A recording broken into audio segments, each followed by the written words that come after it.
पीछे का कितने लोगों को याद है? क्या क्या पढ़ा रहे थे? मुगल वंश पढ़ा रहे थे, यही तुम पढ़ रहे थे।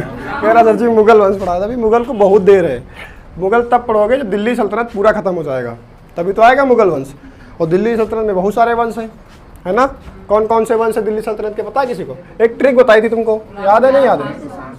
गुलाब खिले तो, हाँ यही वाला बताया था। अब इसी से सारे जितने दिल्ली सल्तनत के हैं वो सारे वंश इसी से हो जाएंगे। गुलाब से क्या हो जाएगा? गुलाम वंश हो जाएगा, है ना? गुलाम वंश हम लोग पूरा पढ़ चुके हैं। गुलाम वंश में कौन कौन था? इसका संस्थापक कुतुबुद्दीन ऐबक था। ऐबक था नहीं था? उसके बाद में आराम सा आ गया, आराम करते करते निकल गया।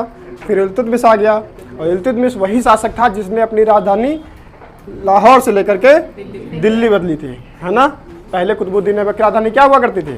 लाहौर हुआ करती थी। इल्तुतमिश ने क्या किया? राजधानी परिवर्तित करके दिल्ली कर दी। इसीलिए इसको क्या कहते हैं? दिल्ली सल्तनत का प्रथम वंश कहते हैं। ठीक है? कौन सा वंश? गुलाम वंश। इसको एक और नाम से जानते हो, वो नाम क्या है? हाँ, मंगलूक वंश। कौन सा वंश? हाँ, ममलूक या मंगलूक वंश कहते हैं इसे। ठीक है, याद रहेगा। इल्तुतमिश ने 2 सिक्के चलवाए थे, किसी को याद है नहीं याद है? हाँ, तांबे के और चांदी के, है ना? जीतल और टंका। जीतल और टंका। तो जीतल था तांबे का और टंका क्या था? वो चांदी का था। ठीक है, 2 सिक्के चलवाए थे। इसने सबसे पहले मकबरा बनवाया था हिंदुस्तान के अंदर। सबसे पहले मकबरा किसने बनवाया? तो इल्तुतमिश ने बनवाया था। लेकिन मस्जिद किसने बनवाया? वो कुतुबुद्दीन ऐबक ने बनवाया था। किसने बनवाया था? कुतुबुद्दीन ऐबक ने मस्जिद बनवाया था। कौन सी मस्जिद? कुबातुल इस्लाम मस्जिद। कौन सी मस्जिद? कुबातुल इस्लाम मस्जिद। भारत में सबसे पहली मस्जिद है, बनवाया किसने? कुतुबुद्दीन ऐबक ने। इल्तुतमिश की बात करें तो इल्तुतमिश ने लड़ाइयाँ भी लड़ी, है ना? और इसी सब कारण से वो क्या कहलाया? दिल्ली वंश का प्रथम शासक कहलाया या सबसे स्वतंत्र शासक कहलाया, है ना? क्या वो तुम्हारा ऐबक जो है वो स्वतंत्र शासक था क्या? नहीं। वास्तविक संस्थापक अगर कहें गुलाम वंश का तो इल्तुतमिश हो जाएगा। ठीक है, अब इल्तुतमिश के बाद में कौन आएगा? इल्तुतमिश के बाद में उसका लड़का आएगा। नाम क्या होगा? रुकनुद्दीन। नहीं, आराम शाह तो पहले हो चुका है। आराम शाह ऐबक का लड़का है। आराम शाह किसका लड़का है? वो ऐबक का लड़का है। उसी को हटा करके तो इल्तुतमिश बैठा है ना? अब इल्तुतमिश के बाद में इल्तुतमिश का लड़का आएगा, है ना? और वो उसका नाम हो जाएगा रुकनुद्दीन। तो वो भी अयोग्य है, उसको हटा करके रजिया बैठ जाएगी।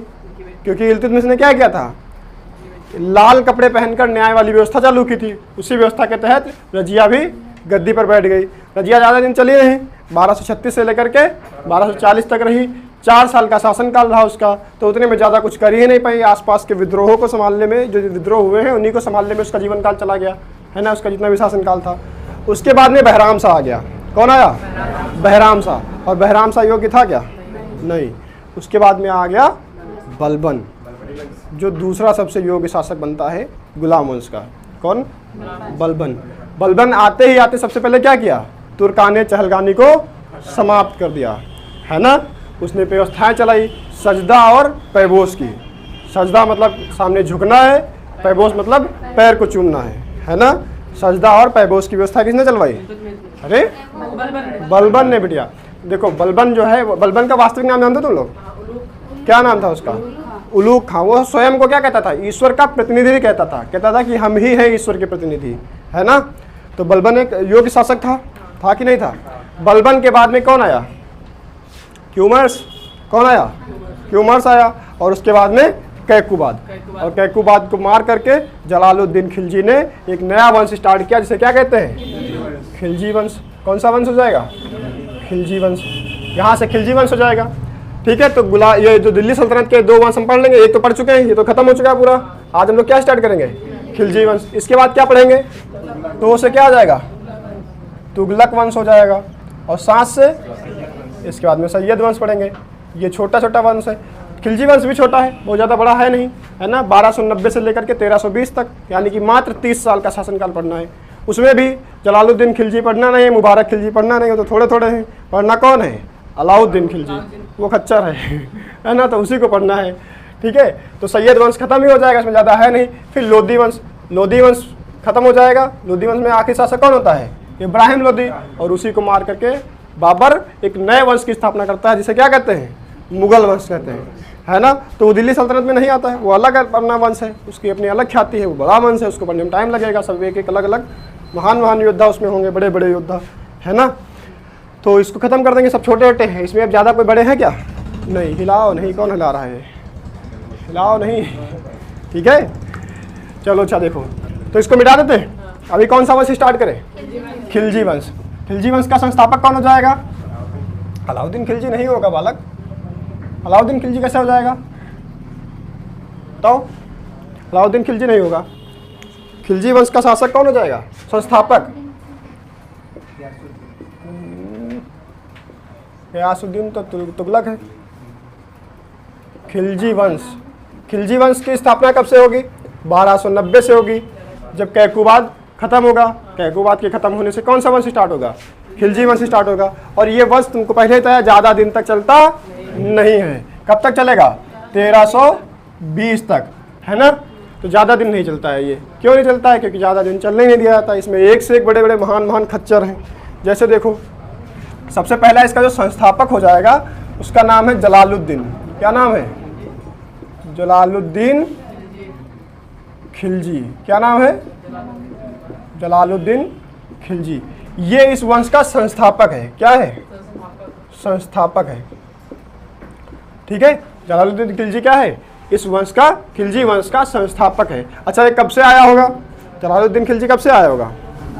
1290 से। सिंपल सी बात है, 1290 से स्टार्ट किया होगा और ज़्यादा दिन तक चला नहीं। मात्र 6 साल में इसका तख्ता पलट हो गया। और तख्ता क्या, इसको ही पलट दिया है ना। कब तक चला ये? 1296 नहीं बालक, 1320 तक तो क्या अकेले शासन करेगा, दूसरा कोई नहीं आएगा। अभी अलाउद्दीन खिलजी तो बाकी है ना। ये मात्र 6 साल शासन करता है, 90 से लेकर के 96 तक। ये इस वंश का क्या हो जाता है? संस्थापक हो जाता है। कौन? जलालुद्दीन खिलजी। ये थोड़ा ठीक शासक था और ज़्यादा ठीक लोगों की ज़रूरत है नहीं। शासन में ज़्यादा ठीक लोगों की ज़रूरत है क्या? नहीं, ठीक ठाक लोगों की ज़्यादा ज़रूरत नहीं है। ये ठीक था थोड़ा। ठीक क्या था? ये जनता के प्रति दयालु था। ये कैसा था? हाँ, थोड़ा दयालु था, जनता से ज़्यादा लगाव रखता था, उसको ज़्यादा क्रूरता वाला व्यवहार नहीं करता था। इसके आगे जो शासक आएगा अलाउद्दीन खिलजी, वो क्रूर था, वो जिद्दी था, है ना। हुआ क्या एक्चुअली, भारत अगर पूरा देखोगे तुम तो इसका शासनकाल तो दिल्ली के आसपास है कि नहीं।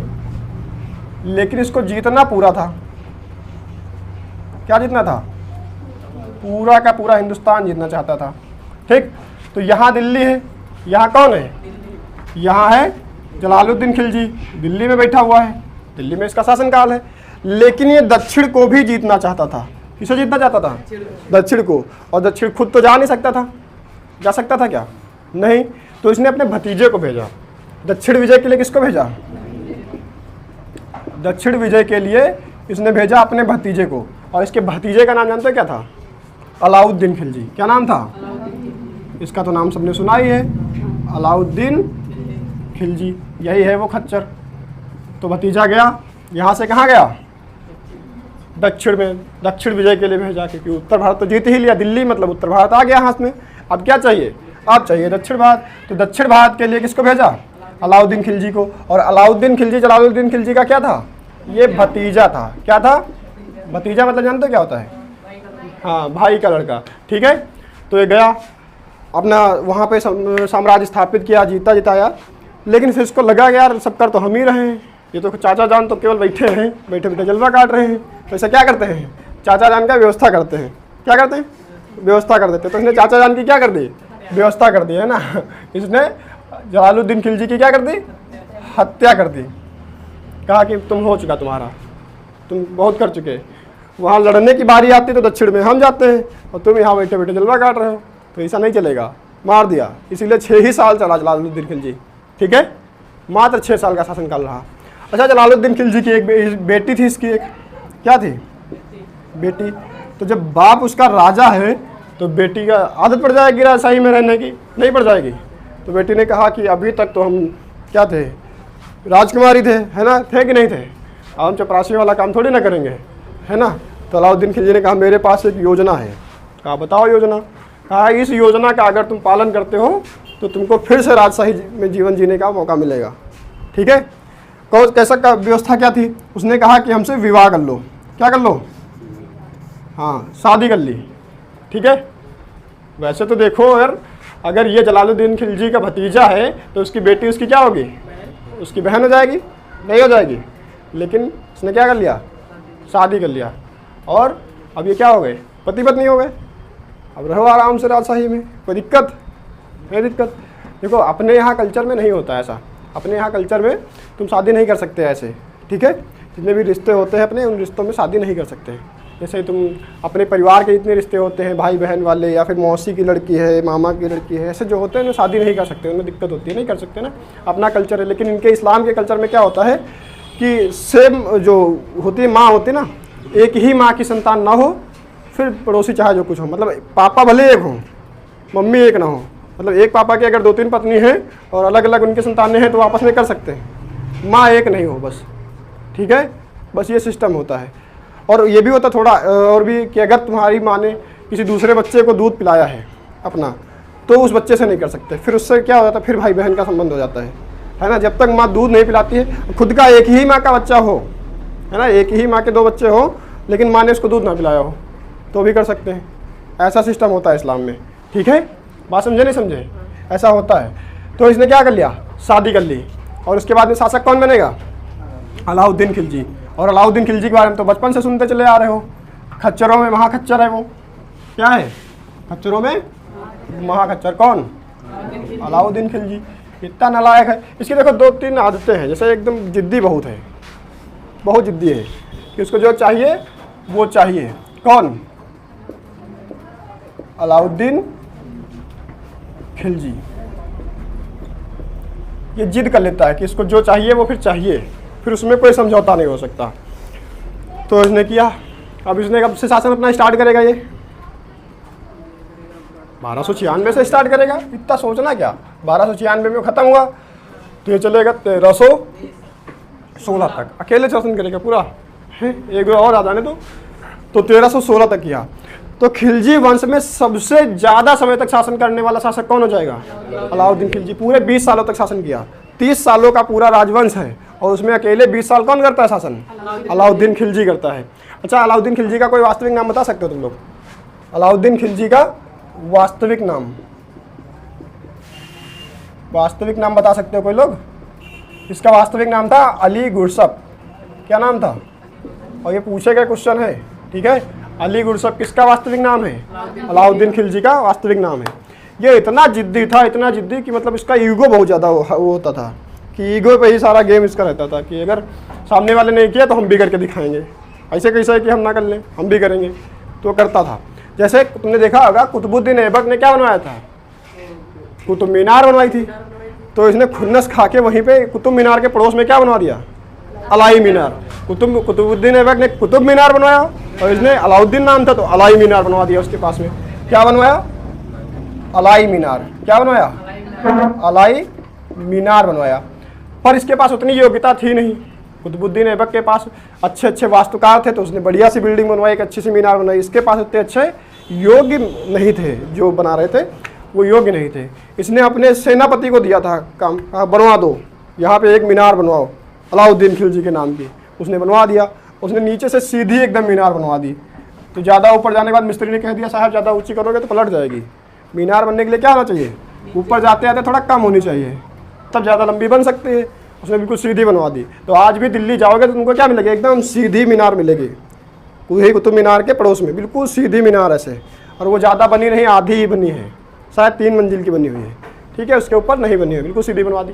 तो योग्यता नहीं है तो क्या बनवा पाओगे, नहीं बनवा पाओगे। अच्छा, एक मस्जिद बनवाई थी गई थी, कुबतुल इस्लाम मस्जिद, कुतुबुद्दीन ऐबक ने वो भी तो बनवाया था। उसने कहा कि हम भी बनवाएंगे। कहा इस मस्जिद में गेट नहीं है, बड़ा सा गेट बनवाओ। क्या बनवाएंगे, बहुत बड़ा सा गेट इसी मस्जिद में, क्योंकि हम भी बनवाएंगे। ऐसा थोड़ी ना खाली कुतुबुद्दीन ऐबक बनवाएगा, हम भी बनवाएंगे। उसका नाम रखा अलाई दरवाज़ा। क्या बनवाया, अलाई दरवाज़ा। मतलब इसका ईगो बहुत हर्ट होता था। छोटा कोई तुम एक काम कर दो, जैसे होता है आज भी तुमको बहुत सारे लोग मिल जाएंगे, तुम बढ़िया से कोई कपड़े लेकर के आओ, दूसरा कोई देख लेगा वो भी खुन्नस में आ जाता है, कहता है आज ही हम मिलाएंगे। लाते नहीं, ऐसे होते बहुत सारे लोग होते हैं घरों में। ये तुम बढ़िया से जूते लेकर के आओ तो दूसरा कोई होगा वो भी तुरंत जाएगा क्या अभी हम भी लेके आते हैं, है ना, ऐसे होते हैं। वैसे ही सेम इसका था। लेकिन ये था ना कि योग्यता भी थी इसके अंदर, है ना। खच्चर तो था ही, खच्चर महान खच्चर था खच्चरों में श्रेष्ठ है। लेकिन इसने क्या किया था? खलीफा जानते हो? खलीफा क्या होता है? खलीफा होता है इस्लाम धर्म का जो सबसे बड़ा धर्म गुरु होता है ना, उसे खलीफा कहते हैं। तो इसने खलीफा से खिलात ली थी। क्या ली थी? खिलात प्राप्त की थी। उधर इल्तुतमिश था, उधर कौन था? इल्तुतमिश, जिसने खलीफा से खिलात प्राप्त की थी। इधर ये खिलात मतलब परमिशन, हाँ, शासक होने की परमिशन, राजा की डिग्री कह सकते हो। खलीफा से इसने परमिशन ले ली थी, ठीक है। लेकिन ये क्या कहता था? दूसरों को मानता नहीं था, दूसरों की बातें, मतलब पुराने इस्लाम धर्म में जो चीज़ें है ना, वो नहीं मानता था, एकदम जिद्दी टाइप का था। तो क्या कहता था? कहता हम दूसरा नया धर्म बनाएंगे। क्या कहता था? हाँ, ये धर्म ही नहीं रखेंगे, इस्लाम में नहीं रहेंगे। तो इस नया धर्म पूछा जाए कि नया धर्म बनाने की कोशिश किसने की? तो यही हो जाएगा, नया धर्म बनाने की कोशिश किसने की थी? तो यही हो जाएगा। इसने कहा कि हम इस्लाम धर्म की बातें नहीं मानेंगे। उसमें होता ना, तुम थोड़ा भी उसमें फॉलो ना करो तो उसमें तुरंत तुम्हारे खिलाफ क्या फतवा जारी हो जाता है। तो कहा बार बार फतवा जारी होने से साइड में होते हैं, नहीं रहेंगे, है ना। तो धार्मिक रूप से स्वयं को स्वतंत्र कर देने वाला शासक, क्या कहोगे? धार्मिक रूप से स्वतंत्र, है ना, स्वयं को स्वतंत्र करने वाला, कि हम किसी भी धर्म का या इस्लाम का कोई भी धर्म का पालन नहीं करेंगे। सब लोग मानो, लेकिन राजा जो है इस्लाम धर्म से परे होगा, वो उस पर सारी शर्तें नहीं लागू होंगी। राजा जो चाहे वो कर सकता है, ठीक है। इस्लाम में बहुत सारी चीज़ें होती है, जैसे शराब नहीं पीना होता है। हालांकि ये भी नहीं पीता, ये पीता था खच्चर, लेकिन सेना को नहीं पीने देता था। सेना को मना कर देता, कहता शराब वराब नहीं पियोगे तुम लोग, है गलत काम कौन है। अपना करता था वो ठीक है, दूसरों को नहीं करने देता था, ऐसा इसका था, ठीक है। तो लिख दिया, मिटा दे, चलो। अच्छा, इसने कई सारी चीज़ें की हैं अपने समय में, जैसे कुछ घोषणा की। जैसे ये शासक बना तो इसने क्या किया? कुछ घोषणाएं करवाई। क्या करवाई? घोषणाएं। 4 घोषणाएं हैं, पूछी जाती हैं, ठीक है। क्या क्या घोषणाएं इसने अपने जीवन काल में करी? सबसे पहले तो सबसे पहले देखो क्या है, जो 4 घोषणाएं हैं उनमें से कौन कौन सी? सबसे पहली हो जाएगी, इसने क्या किया? जो दान भूमि थी, है ना, उसको इसने कहा कि ये आज से ये खालसा भूमि होगी। दान भूमि को क्या बदल दिया? खालसा भूमि में परिवर्तित कर दिया। अच्छा, खालसा भूमि क्या होती है? दान भूमि तो सब लोग जानते हो ना, किसी को दान में दी गई, से कोई पंडित जी होते हैं उनको दान में दे देता है, कोई होता गरीब होता है उसको दान में दे देता है, कोई क्या करता है किसी को दान में ऐसे देता है, फ्री में जो दिया तो दान कहलाता है ना। तो वो वाला दान होता है। तो कहा आज से जितनी भी दान भूमि दी गई थी वो वापस, जैसे हम कहते हैं आज से मारकर तुम्हारा, है ना। तो 2 साल बाद आए कहेंगे दान दिया था जितना सब वापस, आज से फिर मेरा हो गया, है ना। तो जितनी भी दान भूमि थी उसको क्या कर दिया? खालसा भूमि में परिवर्तित कर दिया। खालसा मतलब सरकारी, खालसा मतलब क्या? सरकारी। मतलब जितने लोगों को भी आज से पहले या स्वयं अलाउद्दीन ने दी हो या अलाउद्दीन से पहले किसी ने दी हो, सब की जितने भी दान वाली भूमि थी सब वापस मिलकर के क्या हो जाएगी? सरकारी भूमि हो जाएगी। तुमको याद होगा कि एकता व्यवस्था चलती आ रही है, गुलाम से क्या चलती आ रही है? एकता व्यवस्था। और एकता व्यवस्था में क्या होता था कि जो सामंत होते थे, इक्तेदार होते थे, उनके पास क्या वेतन के बदले जमीन जाती थी, ऐसे होता था। ऐसे राजा के पास जमीन छोटी कम ही रह जाएगी, बार बार भाई बटेगा तो जमीन तो कम होती रहेगी बार बार, है ना। तो जमीन हो गई सारी खत्म लगभग। तो उसने क्या किया? जितनी भी दान भूमि थी कहा कि आज से खत्म, सब सरकारी जमीन फिर से हो जाएगी, है ना। लेकिन एक पंडित जी टाइप के आदमी थे, इस्लाम में पंडित जी टाइप को मौलवी कहते हैं ना, है ना। तो मौलवी जी आदमी थे, उनका नाम था निजामुद्दीन औलिया। क्या नाम था? हाँ, कौन थे? निजामुद्दीन औलिया, ठीक है। तो इन्होंने कहा कि हम तो नहीं वापस कर रहे। अलाउद्दीन ने कहा सेना भेज दो, हैं, गिरवा लिया औलिया को। औलिया ने कहा कि हमारे घर में बहुत सारी तौलिया हैं उसने कहा, औलिया ने कहा कि हमारे घर में बहुत सारे गेट हैं। क्या है? बहुत सारे गेट है। तुम एक तरफ से घुसोगे, हम दूसरी तरफ से भाग जाएंगे, लेकिन ज़मीन वापस नहीं करेंगे ठीक है उसने ये कह दिया। तब तक अलाउद्दीन को कुछ सारे लोगों ने समझाया, कहा यार ये धार्मिक मैटर है, राजा भले ही कितने बड़े हो, लेकिन धार्मिक मैटर में फंस जाओगे तो बड़े बड़े मोदी की सरकारें गिर जाती हैं, है ना। तो धार्मिक पचड़े में नहीं पड़ना चाहिए। तो इसको कोई बातें समझ में आई, कहा कि धर्म वाले लोगों में पंगा नहीं लेना चाहिए। तो फिर उसने छोड़ दिया। लेकिन वो कहते हैं ना कि इसका कुछ था अपने अंदर से, इसमें कुछ योग्यताएं भी थी। इसने क्या किया? जैसे तुम देखोगे नीतीश कुमार बिहार में, वो आए सत्ता में तो क्या किया उन्होंने? शराबबंदी करा दी, है ना। ये भी आया, इसने भी शराबबंदी करा दी। दूसरी घोषणा क्या की? शराबबंदी, है ना। इसको कह सकते हैं मद्यपान निषेध, है ना। शराबबंदी किसने कराई? कहा कि आज से कोई भी सैनिक या जनता शराब नहीं पिएगी। केवल कौन पिएगा? अपन पिएगा, राजा पिएगा केवल, और कोई शराब नहीं पिएगा, केवल राजा पी सकता है शराब और कोई नहीं पिएगा।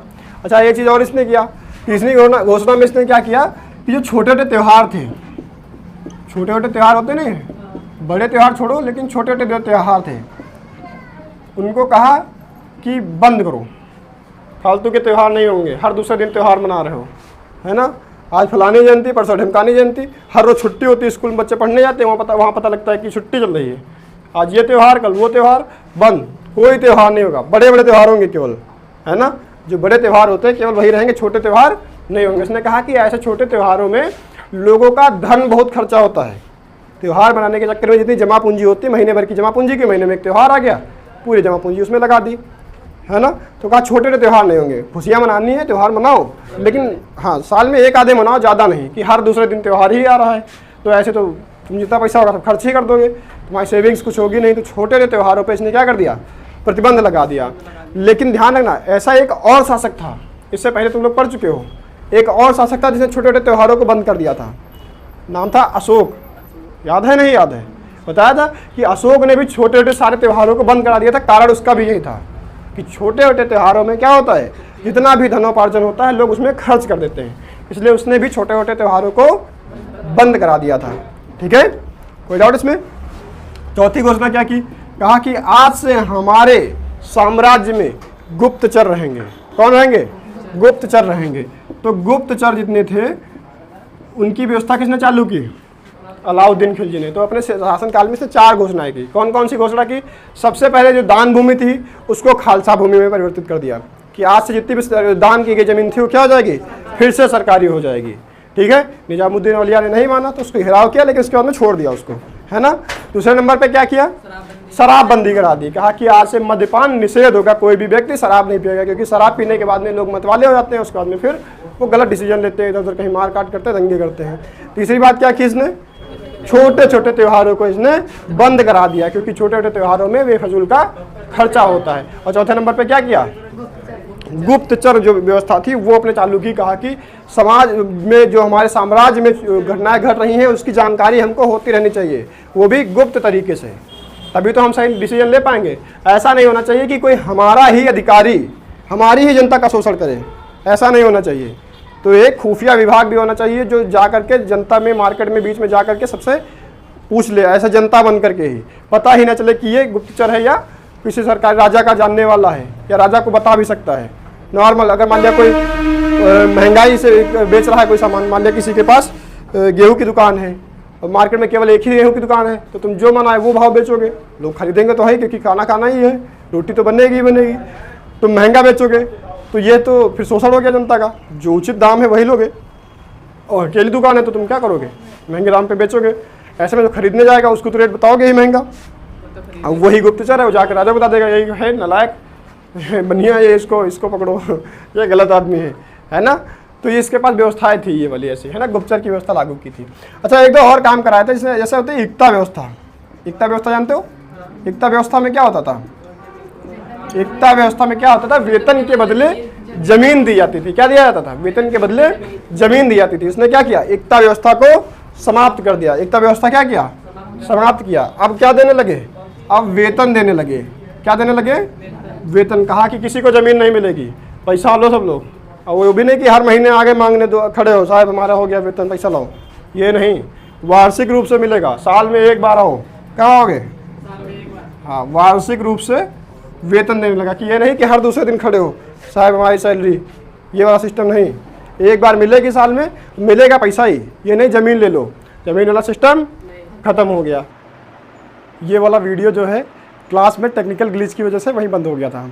टेक्निकल ग्लिच क्या, वो फ़ोन का स्टोरेज फुल हो गया था, इसकी वजह से वो वहाँ क्लास में बंद हो गया था, इसलिए अभी घर पे हम इसको शूट कर रहे हैं, उसी के आगे कंटिन्यू करेंगे। हम लोग पढ़ रहे थे, अभी पढ़ा हमने देखा कि हम लोग अलाउद्दीन खिलजी पढ़ रहे हैं। तो अलाउद्दीन खिलजी के बारे में हम लोग देख रहे थे कि अलाउद्दीन खिलजी जो है अपनी सेना पर विशेष ध्यान रखता था।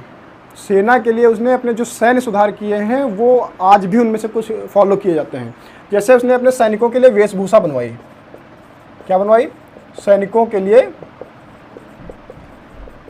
वेशभूषा, है ना। वेशभूषा क्या मतलब, ड्रेस, सैनिकों के लिए एक अलग से ड्रेस बनवाई, जो इसलिए थी कि अगर यहाँ पे देख नहीं रहा होगा, यहाँ पे देखो वेशभूषा क्या मतलब, जैसे ड्रेस होती ना, वो ड्रेस बनवाई। क्यों? क्योंकि युद्ध में जब सैनिक लड़ रहे होते हैं तो ऐसे में पहचान में नहीं आता है कि कौन किसका सैनिक है, अपनी साइड वाला है या दूसरे की साइड वाला है। तो अगर एक स्पेसिफिक ड्रेस होगी तो उससे पहचान जाएंगे कि ये अपना वाला सैनिक है, इसलिए इस पर हमला नहीं करना है ना। सैनिकों के लिए बहुत सारे काम उसने किए। एक तो ये सैनिकों के लिए वेशभूषा बनवाई, दूसरे घोड़ा दागने की व्यवस्था उसने बनवाई। क्या की? घोड़ा दागने की व्यवस्था, है ना। घोड़ा दागने की व्यवस्था में क्या था? इसमें यह था कि घोड़े के ऊपर जला करके निशान बना दिया जाता था। उस निशान से घोड़े बदलते नहीं थे, है ना। मालूम हो जाता था कि अपने घोड़े कौन से हैं और दुश्मन के घोड़े कौन से हैं। ये पहचानने में थोड़ा आसान हो जाता था। सैनिकों के लिए उसने आज के समय में भी फॉलो किया जाता है वो, कि उसने टैक्स रहित सारी चीज़ें बनवाई। जो भी सैनिक कोई भी सामान खरीदते हैं उस पर कोई भी टैक्स नहीं लगता था। आज के समय में भी वैसा होता है। जो भी हमारे आर्मी मैन हैं वो कैंटीन से जो सामान खरीदते हैं उस पर कोई भी टैक्स नहीं लगता है। आपके कोई जानने वाले होंगे तो उनसे पूछना, जो मार्केट रेट्स है उससे सस्ता उनको कैंटीन में सामान मिल जाता है, लेकिन उनकी कैंटीन अलग होती है जो केवल आर्मी के लोगों के लिए होती है ना। तो इसने क्या किया?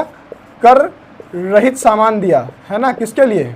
सैनिकों के लिए, है ना। तो उसके जो सैनिक थे उनको टैक्स नहीं लगता था, है ना। जितने भी उसके सैनिक हुआ करते थे उसको किसी भी सामान पे टैक्स नहीं लगता था। और ये आज के समय में भी फॉलो होता है। आज के समय में जो सैनिक हैं उनको कैंटीन में जब सामान लेते हैं तो कोई भी उस पर टैक्स नहीं लगता है, इसलिए वो सामान बाकी लोग चीज़ों से सस्ते मिलते हैं। अब इसको मिटाने वाले हैं। आपको पता हो गया होगा कि क्या क्या अलाउद्दीन खिलजी ने अपने सैन्य सुधार में किया है ना। टैक्स की बात कर रहे हैं तो अलाउद्दीन खिलजी ने बहुत सारे और भी कर चलाए हैं। जैसे तुमने सुना होगा जजिया,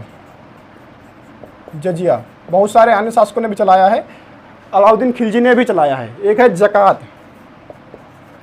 जजिया, ज़कात। एक खुम्स है, क्या है? खुम्स है। खराज है, क्या है? खराज है। और चरी है, क्या है? चरी है। और घरी है। ये 6 प्रकार के टैक्स लगवाए। हालांकि कृषि पर ज़्यादा लगता था। कृषि पर टैक्स की अगर बात करें हम लोग तो कृषि पर लगभग 50% टैक्स लगता था। मतलब जितना भी किसान उगाता है उसका आधा अलाउद्दीन खिलजी को देना होता था, यानी कृषि पर 50% टैक्स लगता है। लेकिन ये 6 अलग अलग प्रकार के हैं। जैसे जजिया आपको पता है, ये गैर मुस्लिमों पर लगता है। किस पे लगता है? गैर मुस्लिमों पर, मतलब जो मुस्लिम धर्म के नहीं हैं, है ना। जो मुस्लिम धर्म के नहीं हैं, यानी कि हिंदू होंगे, जैन होंगे, बौद्ध होंगे या और भी अन्य किसी भी धर्म के हैं, जो मुस्लिम नहीं हैं उनको इसीलिए टैक्स लगेगा क्योंकि वो क्या हैं? क्योंकि वो मुस्लिम नहीं है, गैर मुस्लिम है ना। नीचे लिख देते हैं थोड़ा यहाँ पे, गैर मुस्लिमों को, है ना। ऊपर थोड़ा लाइट ज़्यादा लग रही है, घर का सिस्टम है। चलो, ये क्यों लगता था? तो ये सुरक्षात्मक टैक्स था कि अगर आप उनसे सिक्योरिटी चाहते हो, सुरक्षा चाहते हो, तो सुरक्षात्मक टैक्स ये लगेगा, है ना। सुरक्षात्मक कर था, एक सुरक्षा के लिए तुमको टैक्स लगेगा। ज़कात क्या होता था? ज़कात मुस्लिमों पर लगता था। ज़कात किस पर लगता था? ये मुस्लिमों पर लगता था। क्यों लगता था? अब इसका कोई रीज़न नहीं है। मतलब मुस्लिम, जैसे हिंदुओं पे लगा दिया गया, बाकी धर्मों वाले पे लगा दिया गया, वैसे ही ज़कात लगा दिया गया दूसरे धर्म के लोगों पर, है ना। ये क्या लगता था? दूसरे धर्म मतलब जो मुस्लिम है, क्योंकि इसमें मुस्लिम जजिया में आते नहीं हैं, तो ज़कात वाले में मुस्लिम भी कवर हो जाएंगे। मतलब टैक्स छूटेगा किसी से नहीं, सबसे पड़ेगा, है ना। खुम्स क्या होता था? सैनिक जो है, सैनिकों से कोई टैक्स नहीं लगता है, लेकिन यहाँ पे सैनिकों से टैक्स लिया जाता था। ये खुम्स नाम का जो टैक्स है, ये खुम्स यहाँ सैनिकों से लिया जाता था। किससे लिया जाता था? सैनिकों से।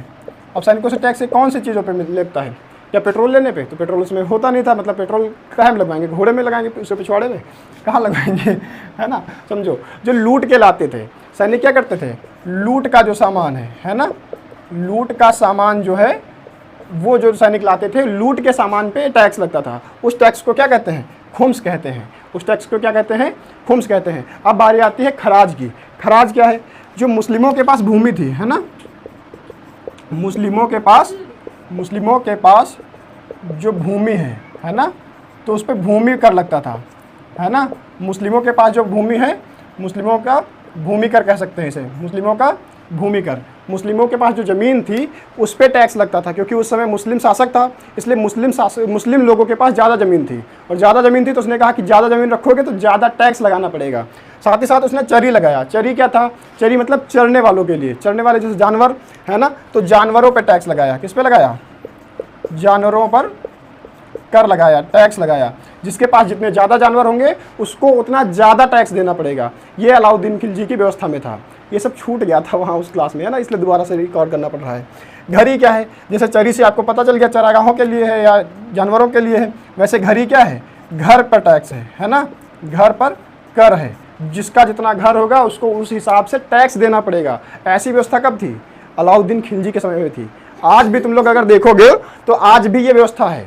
आज भी जो म्यूनिसिपल एरिया है, जहाँ पे नगर पालिकाएँ हैं, ऐसे बड़े बड़े महानगरों में घर होने पे टैक्स लगता है। अगर आपका जितना बड़ा घर होगा उस पर उतना ज़्यादा टैक्स लगेगा, आपके पास जितनी ज़्यादा सुविधाएं होंगी उतनी ज़्यादा उस पर टैक्स लगेगा। जानवरों पे, अभी हालांकि जानवरों पे नहीं लगता है, लेकिन उस समय जानवरों पे भी टैक्स लगता था। आपके पास जितने हाथी होंगे, घोड़े होंगे या गाय भैंस होंगी, उस पर भी टैक्स लगता था। खराज लगता था मुस्लिमों पर। मुस्लिमों का क्या था, ये भूमि कर था। जितने भी मुस्लिम थे उनके पास जितनी भूमि होती थी उस हिसाब से उस पर क्या लगता था, टैक्स लगता था। वैसे ही खुम्स होता था जो सैनिकों से लगता था। सैनिक जो लूट करके लाते थे, कहीं भी युद्ध हो जाता था ना, तो वहाँ के आसपास का एरिया जितना होता था सब सैनिक को लूट लेते थे, और लूट का माल जो होता था उस पर टैक्स लगाता था कौन, अलाउद्दीन खिलजी। ज़कात की बात करें तो मुस्लिमों पर लगाता था धर्म के हिसाब से। वैसे ही जजिया लगता था। जजिया एक धार्मिक कर है ना। जजिया क्या है, एक धार्मिक सुरक्षात्मक कर है। जो इस्लाम धर्म के नहीं मानने वाले हैं उन पर टैक्स लगेगा। हालांकि अलाउद्दीन खिलजी खुद अपने आप को इस्लाम धर्म से स्वतंत्र मानता था, आपने अभी देखा है ना। तो ये सारी चीज़ें हैं। टैक्स कृषि पर देख लेना, कृषि पर 50% टैक्स लगता है। ये सारी व्यवस्थाएं थी, उस क्लास में छूट गई थी, ठीक है। तो ये दूसरा सा वीडियो इसी में ऐड करके दे रहे हैं। आई होप आप लोगों को अच्छा लगेगा, है ना। चलो यही तक रखते हैं, आगे का देखेंगे। अभी अलाउद्दीन खिलजी ने क्या क्या जो अलग अलग विभाग चलाए हैं और क्या युद्ध की प्रणाली थी उसको सब देख करके अलाउद्दीन खिलजी को ख़त्म कर देंगे, ठीक है। जय हिंद।